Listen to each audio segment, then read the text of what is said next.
Bem, descobri algumas coisas, lógico, né? Que errando a gente aprende. O que eu descobri? Eu era roqueiro demais, saí tocando Led Zeppelin, Uriah Heep, Deep Purple, 10 Years After e daí por diante. E queimou o filme, porque eu tinha saído da Europa e vim para o Brasil, e o Brasil via de maus olhos aqueles cabelos compridos e o rock and roll, entendeu? Ao mesmo tempo estava chegando uma música na época, que eu vim a conhecer depois, né? Mas eu tomei esse cartão por causa disso, e mais um detalhe. Aí foi que eu descobri que uma casa que o nem DJ era sonoplasta, né? Na época era assim que me chamavam, sonoplasta. A gente fazia plastia do som, né? E aí que eu descobri que uma puta vale mais dentro de uma casa noturna do que um DJ, entendeu? E o pior incidente naquela noite foi ela me pedir para mim tocar um striptease. Toca uma letra para striptease. Aí eu solto a Zendé. A mina, mas não é essa música. Eu quero Love Story, a música, do tema de Love Story. Eu falei, meu, é o seguinte, não tem tema de Love Story, você vai dançar o Pink Floyd, e se você quiser, se não quiser também, o disco tem 20 minutos, você vai ficar 20 minutos aí no palco, e sei que nessa daí eu desagradei a menina, e vai fazer o quê? Ela devia agradar bem o dono também, e aí eu dancei, né, galera? Dancei. Mas o principal motivo mesmo também era o fato de eu estar, sabe, assim, deslocado do que era o muito underground, né? Porque o que eu estava fazendo era uma coisa que a juventude mesmo queria, que dentro dessa casa noturna tinha diversos tipos de idade de pessoas. Então eu tinha que aprender a tocar clássicos americanos, que eu não conhecia, e muitas coisas mais. O soul, a soul music na época, totalmente, James Brown, Wilson Pickett, Aretha Franklin. E aí eu fiquei uma semana de gancho.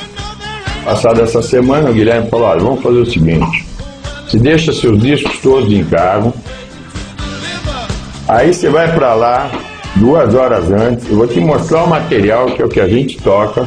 Você vai estar acostumada com Billy Paul, com Elton John, entendeu? Não vem com esse negócio de rasgar tudo e tocar aquelas viagens progressivas, Emerson, Lake and Palmer, Ike Wakeman e daí por diante. Aí eu guardei todos os meus discos em casa, fui pra lá e fiquei tomando um banho de Harold Melvin, The Blue Notes, né? Aí comecei a entender melhor a coisa. E aí eu aprendi, entendeu, o que era, comecei a entender melhor o que é você tem que agradar gregos e troianos dentro de uma casa noturna, né? Porque normalmente quando você está numa casa noturna você tem diversos tipos de personalidades, sabe, de pessoas, né?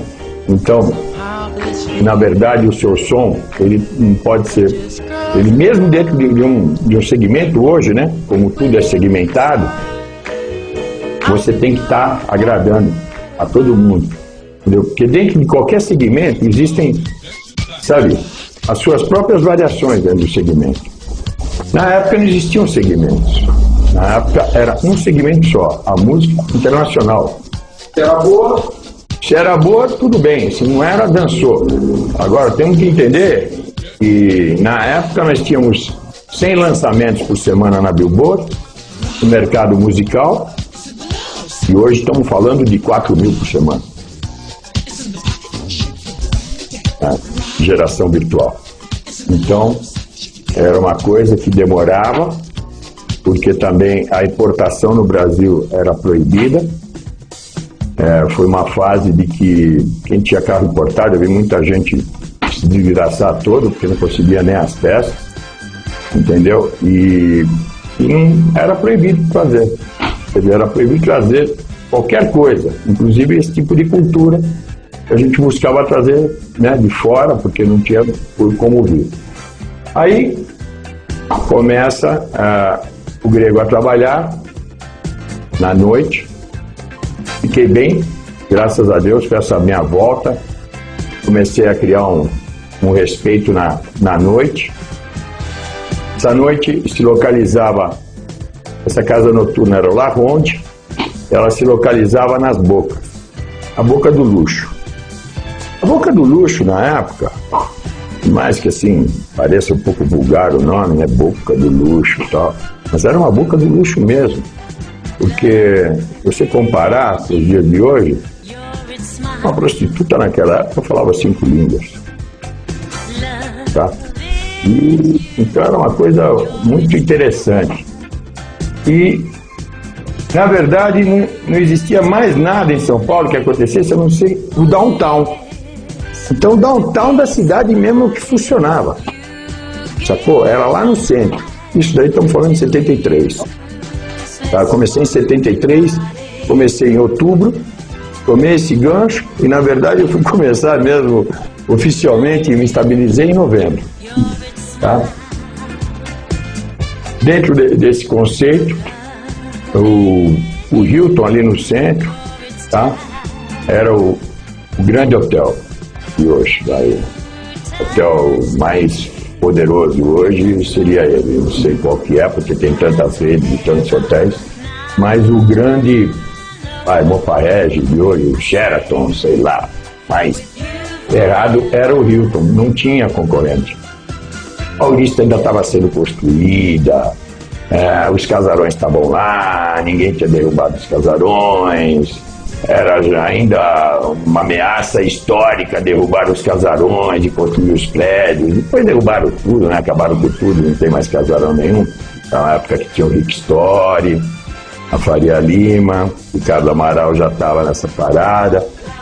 E naquela mesma época tinha o Carve, que era o grande underground do centro da cidade, e o Tonton Clube. Eles ficavam meio assim, o Tonton funcionava um pouquinho mais cedo, tá? E o fim de noite mesmo, o after hours, colava no Carve. Eu fui trabalhar pela Ronde, que era ali na Boca do Luxo. A Nestor Pestana ainda nem estava feita, tá? Aquelas casas que que a Tânia foi construir depois, as Tilt e tal, tudo vieram bem depois. Tinha o Le Bateau na Praça Roosevelt, que era uma casa de luxo, e dentro dessa rede de 5 casas que eu fui trabalhar, era a casa que eu almejava chegar. Entendeu? Era onde eu ia ter um Garrard 401 com pitch, sabe? E aí a coisa era outra, entendeu? Tinha um mixer. Mixer, poxa vida, porque lá onde eu trabalhava não era com mixer, era com uma chave de corte. Eu tinha o forno e um Source. Aí eu tava no forno para passar para fita, Source. E assim ia. Aí já depois de uns 6 meses, 8 meses, eu já tava eu fiz ali no La Ronde, toquei no La Vie en Rose, toquei no Le Masque, toquei no Chefão Sambão, ali no centro, e toquei em várias casinhas, assim, Big Ben, tal, entendeu? Vendia umas fitas para lá do lado de Corne, já começava a ter o acesso à casa, né, mais chique da época, grande professora da noite, né, Laura do lado de Corne. E aí começavam a surgir também, junto com a história do Cave, que era o underground, do Tonton, era o lugar mais para você chegar e jantar logo mais cedo e tal. Também tinha umas casas alternativas, Augusta, que era o Plug, tá? Que era onde tocava o Índio também. Bem, nessa passagem de 79, 80, 81,